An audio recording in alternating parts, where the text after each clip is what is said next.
तो ये कहानी है सुंदरबन जंगल की, जहाँ रानो चिड़िया रहा करती थी।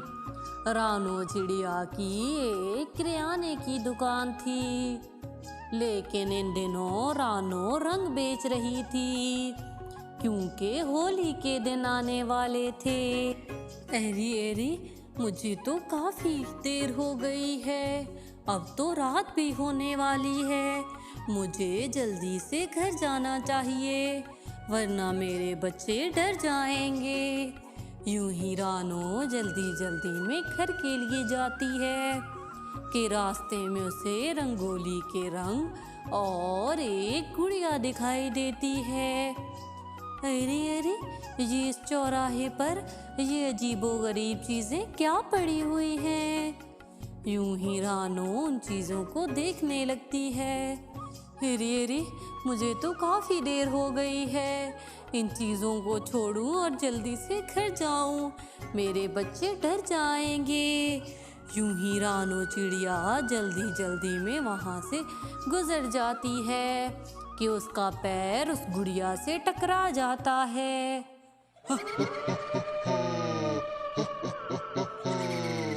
मैं आजाद हो गई, मुझे कैद कर रखा था इन्होंने, अब तो मैं आजाद हूँ। यूं ही वो तो एक चुड़ैल थी जो कि उस गुड़िया में कैद थी। वो चुड़ैल रानो का पीछा करती है और रानो के घर चली जाती है। अरे अरे माँ माँ, तुम इतनी देर से क्यों आई? मुझे और भाई को डर लग रहा था। अरे मेरी प्यारी बेटी, तुम्हें तो पता है होली के दिन आने वाले हैं, तो दुकान पर बहुत रश था। अरे अरे माँ, तुम तो हमें लड्डू भी नहीं देकर गई। अरे अरे, मैं अभी अपने बच्चों को लड्डू ला देती हूँ। रानो ने होली के दिन के लिए पहले से ही लड्डू बनाकर रखे हुए थे। वो उन लड्डुओं में से 2 लड्डू अपने बच्चों को देती है। अरे अरे माँ माँ, मुझे एक और लड्डू चाहिए।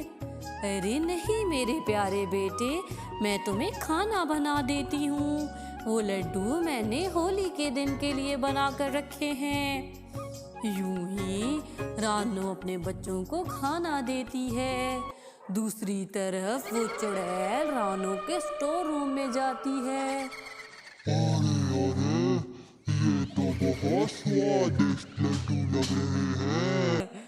यूं ही वो चुड़ैल सारे लड्डू खा जाती है और खाकर एक दरख्त पर जाकर बैठ जाती है।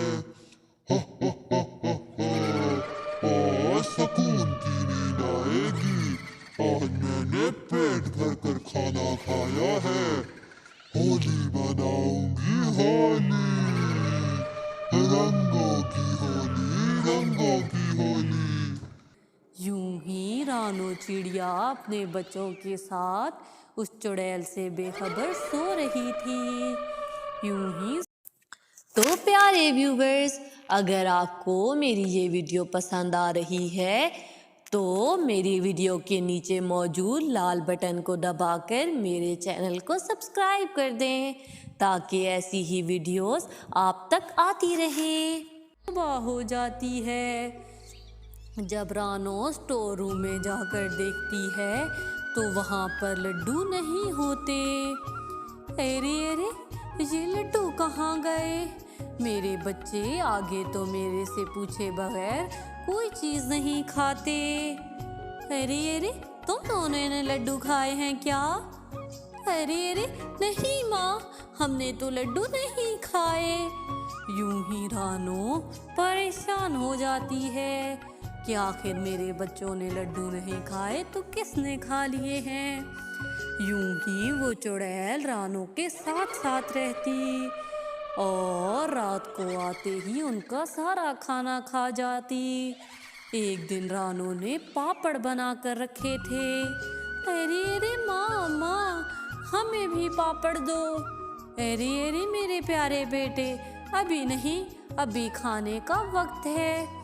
यूं ही रानो वो दोनों मर्तबान छुपा कर रख देती है। उसके बच्चों को उन दोनों के बारे में कुछ पता नहीं था। यूं ही रात होते ही वो चुड़ैल आकर उन मर्तबानों से सारे पापड़ खा जाती है। सुबह होते ही रानो जब उन मर्तबानों को देखती है तो परेशान हो जाती है। अरे अरे, मैंने कितनी दफ़ा तुम लोगों को मना किया है कि मुझसे इजाज़त लिए बगैर चीज़ें मत उठाया करो।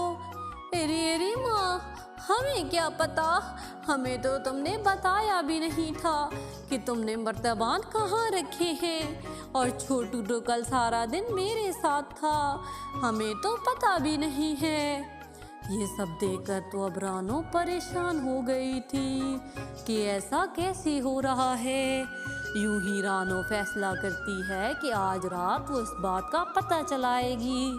यूं ही रानो लड्डू बनाकर स्टोर रूम में रख देती है और रानो जानबूझकर सोने का नाटक करती है। और जैसे ही रात होती है वो देखती है कि उसकी खिड़की से एक चुड़ैल जा रही है। रानो ये सब देखकर तो डर जाती है और फिर रानो चुपके से देखती है तो वही चुड़ैल वो लड्डू खा रही थी। ये सब देखकर रानो परेशान हो जाती है और सुबह होते ही एक बूढ़ी दादी अम्मा के पास जाती है जो कि तंत्र मंत्र जानती थी। उसे जाकर रानो सारी बात बताती है। अरे अरे, तुम चली जाओ बेटी, मैं कल तुम्हारे घर में आऊंगी और आकर उस आत्मा से बात करूंगी। यूं ही रानो तो बहुत डरते डरते रात गुजारती है। वो चुड़ैल तो अब भी उसकी खिड़की के आगे से गुजर रही थी। रानो ये देखकर तो बहुत डर गई थी। अरे अरे, ये चुड़ैल मेरे बच्चों को खा गई तो क्या होगा। यूं ही सुबह होते ही वो बूढ़ी दादी आ जाती है। अरे अरे रानो, तुम्हारे घर में तो सच में भूत प्रेत आत्मा है। आज रात मैं उस भूत प्रेत आत्मा से बात करूंगी। तुम अभी यहाँ पर कुछ चीज़ें ले आओ जो मैं तुम्हें बताती हूँ। यूं ही रात हो गई थी। रात होते ही बूढ़ी दादी अम्मा तो आ जाती है। हे विशाल, बुरी आत्मा, मेरे सामने आओ और मुझे बताओ कि इन मासूम पक्षियों ने क्या किया है जो तुम इनके पीछे पड़ गई हो। यूं ही वो आत्मा सामने आ जाती है।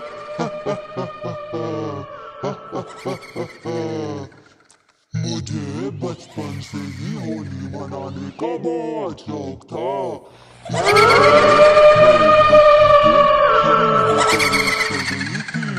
लेकिन उन लोगों ने तांत्रिक बनवाकर मुझे एक गुड़िया में कैद कर दिया और उस गुड़िया को चौराहे पर फेंक दिया। रानो ने चलकर एक दिन मुझे ठोकर मारी थी जिससे मैं आजाद हो गई। होली मनाऊंगी, होली खाऊंगी, होली। अरे अरे, इन्होंने तुम्हारा क्या बिगाड़ा है। अरे अरे, मैंने कुछ नहीं कह रही। मैं एक छोटी बच्ची थी जब मैं बहुत गरीब थी। मेरे माँ बाप की एक हादसे में मृत्यु हो गई। सारी जिंदगी लोग होली मनाते थे और मैं दूर खड़े होकर रोया करती थी। फिर एक दिन मुझे एक बीमारी हो गई जिससे मैं मर गई। मुझे बचपन से होली मनाने का बहुत शौक है, इसीलिए इस रानो ने मुझे आजाद किया। तो मुझे लगा कि अब मैं भी होली मनाऊंगी। मुझे होली मनानी है। अरे अरे, ये क्या कह रही हो तुम होली कैसे मना सकती हो। अरे अरे, क्या मेरे सीने में दिल नहीं है। मुझे भी होली मनानी है। मैं होली मनाऊंगी और चली जाऊंगी। ठीक है, तो फिर तुम्हारे पास सिर्फ 2 दिन का वक्त है। तुम होली मनाओ और चली जाओ। इसके बदले में मैं ना तुम्हें कैद करूंगी और ना ही कुछ कहूंगी। ठीक है, लेकिन मेरी भी एक शर्त है। मैं हर साल ये होली मनाने यहाँ आया करूंगी और इन लोगों के साथ होली मनाऊंगी। ठीक है, अगर तुम इस चीज का वादा करती हो कि तुम मुझे और मेरे बच्चों को नुकसान नहीं पहुंचाओगी, तो हम तुम्हारे साथ हर साल होली मनाएंगे। यूं ही रानो उसकी बात मान जाती है और सुबह तो होली का दिन था। वो सब खुशी खुशी होली मनाते हैं और होली मनाते ही वो चुड़ैल चली जाती है। उसके जाते ही रानो तो थोड़ी सी उदास हो गई थी। अरे अरे, हमें तो लगा वो बुरी आत्मा है, लेकिन वो तो दिल की अच्छी थी। उसे तो बस होली मनानी थी। तो प्यारे व्यूवर्स, अगर आपको मेरी ये कहानी पसंद आई हो तो प्लीज़ मेरे चैनल को सब्सक्राइब कर दें। इस वीडियो को लाइक करना ना भूलिएगा।